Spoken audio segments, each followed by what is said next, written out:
21 मार्च और 22 मार्च का दिन सिंह राशि के लोगों के लिए कैसा होने वाला है।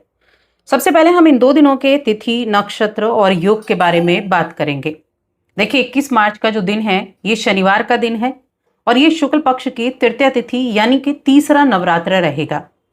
चंद्रमा मेष राशि अश्विनी नक्षत्र में रवि नाम का योग बना रहे हैं, इंद्र नाम का योग बना रहे हैं। 22 मार्च का दिन ये रविवार का दिन है, चौथा नवरात्र है। चंद्रमा इस दिन भी मेष राशि में होंगे भरणी नक्षत्र में, जिससे रवि नाम का योग तो बनेगा ही, वैधृति नाम का योग भी बनने वाला है। अब इन योगों का प्रभाव कैसे इन 2 दिनों को प्रभावित करेगा, क्या चीजें अच्छी होंगी, किन चीजों पर आपको ध्यान देना होगा, चलिए जानते हैं विस्तार से। आगे बढ़ने से पहले छोटा सा ही निवेदन है, आप चैनल पर पहली बार आए हैं, चैनल को सब्सक्राइब नहीं किया है तो जरूर कर लें और कमेंट बॉक्स में लिख दें जय माता दी। देखिए 2 दिनों की हम एक साथ बात करने वाले हैं, क्योंकि ये राशिफल चंद्र राशि पर आधारित है और चंद्रमा दोनों ही दिन मेष राशि में है। सबसे पहले आपकी हेल्थ की बात करते हैं। अब चंद्रमा है आपके 12वें घर के स्वामी और हैं कहां, मेष राशि में। अब मेष राशि में जो ये स्थिति बनने वाली है ये थोड़ा सा आपका मूड खराब कर सकती है। थोड़ा ध्यान देना होगा अपने स्वास्थ्य की तरफ।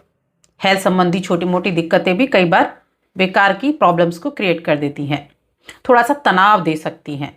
तो जब आप अपने माइंड को स्टेबल नहीं कर पाते हैं तो चीज़ें गड़बड़ हो जाती हैं, तो थोड़ा सा उस पर आपको ध्यान देने की आवश्यकता रहेगी। बाकी चीज़ें अगर देखें, अगर आप अपने दिमाग को ऊपर उठाने और अपने लक्ष्य पर ध्यान केंद्रित करने की तरफ रहेंगे तो आपके लिए अच्छे दिन रहेंगे। किसी विश्वसनीय स्रोत से मार्गदर्शन आपको प्राप्त होगा और कुछ अपने प्रियजनों के साथ सकारात्मक बातचीत करने का प्रयास जरूर करें। यह आपके दिमाग को आराम देगा, मानसिक तनाव को दूर करेगा। साथ में एक चीज हमेशा याद रखें, जो मैं हमेशा बोलती हूं, कोई भी चीज स्थायी नहीं होती। कभी आप कठिन परिस्थिति में हैं तो यह आपके लिए एक सबक होता है कि आपको आने वाले दिनों में अपना सर्वश्रेष्ठ प्रयास करने के लिए तैयार रहना है। आप जितना अधिक पॉजिटिव रहेंगे उतना ज्यादा आप अपने दिन को बेहतरीन कर सकते हैं, क्योंकि बाकी चीजों में दिन काफी बेहतरीन है। देखिए किसी भी चीज में, हम व्यापार की बात करें, आपके करियर की बात करें, व्यापार करते हैं तो भी ये दोनों दिन आपके लिए बहुत अच्छे हैं। बिजनेस आपका अच्छा चलेगा, अच्छे रिजल्ट मिलेंगे, पॉजिटिव वाइब्स आएंगी। नौकरी करते हैं आप तो नौकरी करने वाले लोगों के लिए मिला जुला प्रभाव हम देख सकते हैं। लंबे समय से कुछ अगर मन में इच्छा थी किसी चीज को पूरा करने की या किसी चीज को करने की, तो उस इच्छा के पूरे होने का समय भी है ये, कि आपकी कोई अधूरी इच्छा पूरी हो सकती है। जो लोग बिजनेस कर रहे हैं वो भी, अगर किसी डील के लिए आप काफी भागदौड़ कर रहे थे कि आपको काश वो डील मिल जाती, तो उसके मिलने की संभावनाएं भी हैं। आपके कुछ लंबे समय के लक्ष्य पूरे होते हुए दिखाई देंगे, तो खुद को शाबाशी भी दें और अगर किसी के द्वारा मिली तो उसको भी शाबाशी दें, क्योंकि इसे पाने के लिए आपने बहुत मेहनत की है, आपने बहुत इंतजार किया है। देखिए धीमी चाल से जीत का इरादा, ये आपके लिए एक अच्छा मंत्र होना चाहिए, क्योंकि जरूरी नहीं कि तेज चाल से ही जीती जा सकती है, धीमी चाल से भी जीती जा सकती है। आपने कोई इन्वेस्ट किया तो देखिए उस इन्वेस्ट का तुरंत फायदा आपको नहीं नजर आएगा, लेकिन हाँ लंबे टाइम के बाद आगे चलकर आपको उसका लाभ, उसका फायदा जरूर नजर आएगा। तो चिंता बहुत ज्यादा ना करें, थोड़ा सा बेफिक्री भी दिखानी चाहिए और सोच समझकर कार्य करने चाहिए। देर से ही सही लेकिन लाभ आपको जरूर होगा और फाइनेंशियली ग्रोथ आपकी अच्छी रहेगी, आर्थिक स्थिति आपकी अच्छी रहेगी। इसके अलावा अगर देखा जाए तो रिश्तों के मामले में थोड़ी सी सावधानी आपके लिए बनती है, रिश्तों में थोड़ा सावधानी आप रखेंगे। शेयर मार्केट देख लेते हैं। शेयर मार्केट की तरफ ध्यान दिया जाए तो जो गुरु बृहस्पति हैं वो पंचम भाव के स्वामी हैं, आपके इस दौरान 11th हाउस में बैठे हैं और पंचम भाव को देख भी रहे हैं, उनकी दृष्टियां भी अच्छी हैं अभी। तो शेयर मार्केट के मामले में ये दिन जो है अच्छे बने हुए हैं, दोनों ही दिन ठीक ठाक रहने वाले हैं शेयर मार्केट के मामले में। लेकिन फिर भी मैं कहूँगी अगर इन्वेस्टमेंट कर रहे हैं तो सोच समझकर इन्वेस्ट करना है आपको, क्योंकि हम ये नहीं भूल सकते कि आपके अष्टम भाव में शनि बैठे हुए हैं, शुक्र बैठे हुए हैं। और साथ में सूर्य देव भी हैं। तो इन चीज़ों को भी ध्यान रखना है कि जल्दबाजी में कोई कार्य नहीं करना है, जल्दबाजी में किया कार्य नुकसान कर सकता है। आपके घर का कोई सदस्य आपसे अपनी कुछ समस्या शेयर कर सकता है, तो उनको उचित सलाह देना आपका काम है कि उनको सलाह उस तरह की दी जाए जो उनके लिए उपयुक्त हो।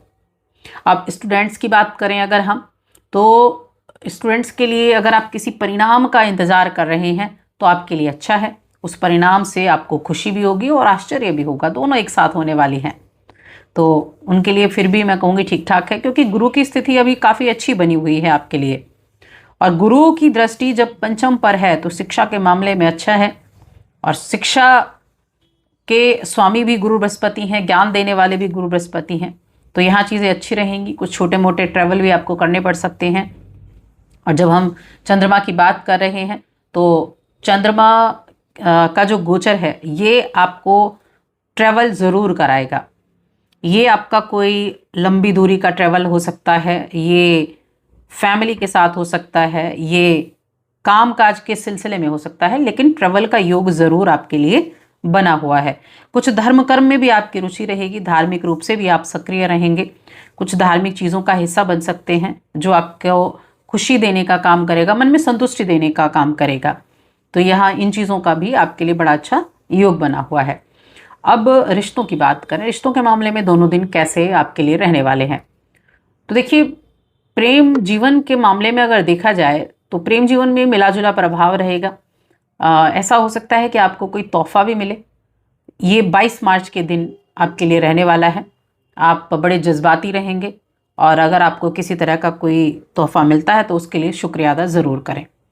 अपने पार्टनर के प्रति गर्मजोशी से आपको गर्मजोशी दिखानी होगी। आपको ये बताना होगा कि आप उनसे कितना प्रेम करते हैं, क्योंकि कई बार चीज़ों को मन में रखने की बजाय आप अगर उनके सामने उस अपनी भावनाओं को व्यक्त करें तो वो रिश्तों के लिए अच्छा है। तो इन चीज़ों को आपको समय समय पर करते रहना रहेगा, तभी आपकी जो वैवाहिक जीवन है या हम प्रेम जीवन की बात करें वो उचित रहेंगे, उपयुक्त रहेंगे। जो सिंगल जातक हैं उनके लिए भी विवाह के प्रस्ताव आते हुए दिखाई दे रहे हैं कि विवाह के प्रस्ताव या फिर विवाह की बातें पहले से ही चल रही हैं, तो उससे संबंधित कुछ बातें आपके सामने रहने वाली हैं। तो कुल मिलाकर देखा जाए तो दोनों दिन जो है वो अच्छे बने हुए हैं। अब देखिए, नवरात्र के दिन भी चल रहे हैं। तीसरा नवरात्र है, चौथा नवरात्र है, माँ दुर्गा की आराधना करने का वक्त भी है, माँ दुर्गा का आशीर्वाद पाने का वक्त भी है और उनकी कृपा से सारी चीज़ें अच्छी होंगी। बस आप पॉजिटिव रहकर हर एक काम को अपने ध्यान से करते रहिए। आज की इस वीडियो में इतना ही। जय माता दी।